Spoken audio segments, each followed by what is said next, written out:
শিক্ষকদের গায়ে হাত তোলা হলো কেন? পুলিশ মন্ত্রী জবাব দাও। যোগ্য অযোগ্যদের তালিকা প্রকাশের দাবিতে মিছিলে হাঁটছেন রাজ্যের শিক্ষকেরা। উল্লেখ্য, একই দাবিতে বৃহস্পতিবার সকাল থেকে এসএসসি দপ্তরের সামনে অনশনে বসেছেন চাকরিহারা শিক্ষকদের একাংশ। পাশাপাশি বৃহস্পতিবার বেলা 12টা নাগাদ চাকরিহারাদের মিছিল শিয়ালদা থেকে শুরু হয়ে রানীর রাসমণি রোড পর্যন্ত মিছিল চলে।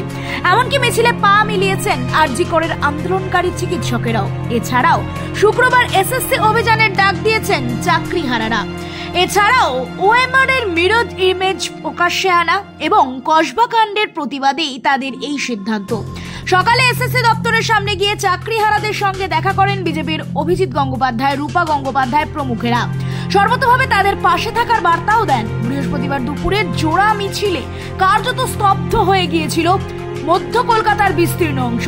ওয়াকফ সংশোধনী আইনের বিরুদ্ধে মৌলালিতে প্রতিবাদ কর্মসূচির ডাক দিয়েছেন জমিয়ত উলামায়ে হিন্দ। অন্যদিকে শিয়ালদা থেকে ধর্মতলা পর্যন্ত চাকরিহারাদের মিছিল। এদিন এই গণ আন্দোলনের মিছিলে অংশগ্রহণ করেন এক প্রবীণ মানুষ। রীতিমতো রাজ্য সরকারের বিরুদ্ধে জিহাদ ঘোষণা করেন তিনি। সর্বশেষ এই জোড়া কর্মসূচির কারণে বৃহস্পতিবার বেলা বাড়তেই যানজট তৈরি হয় পার্ক সার্কাস, মৌলালি, লেলিন সরণি, এজিসি বোস রোড ফ্লাইওভারে।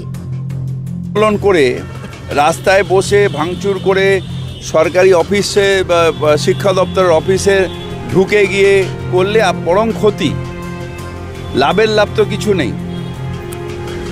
পুলিশ সরে যাবে, আপনারা শিক্ষা দপ্তরে যাবেন, পুলিশ সরে যাবে, বলবে যে ভাঙচুর করে দিন, আপনারা ফাইল ছিঁড়ে ফেলে দিন, এটা পুলিশ বলতে পারে?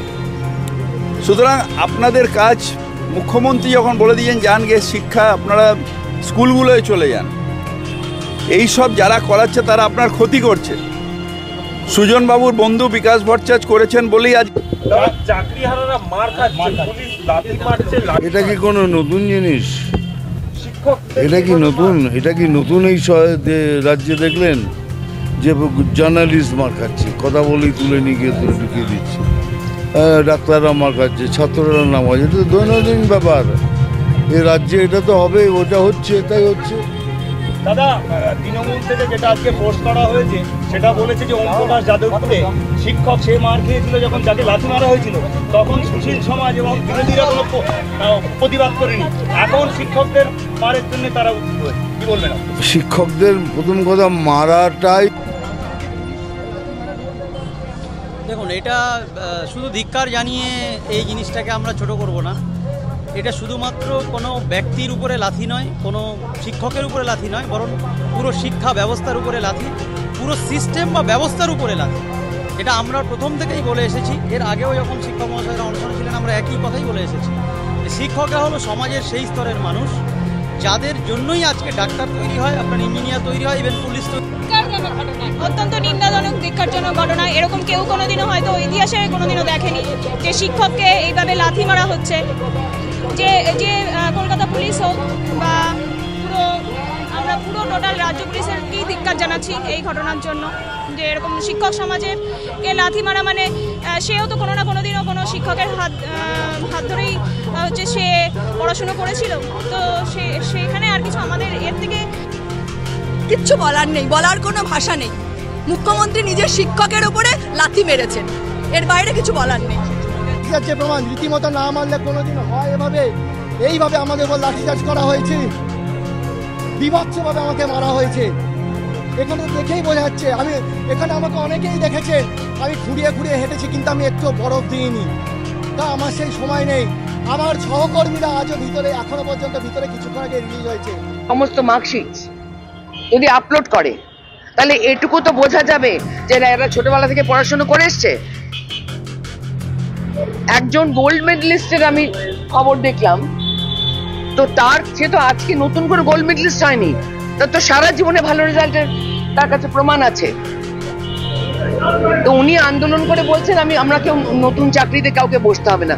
আরে ভাই, বসতে হবে না, সেটার তো একটা উত্তর আপনাকে সলিউশন বার করতে হবে। উনি তো সলিউশন দিচ্ছেন না।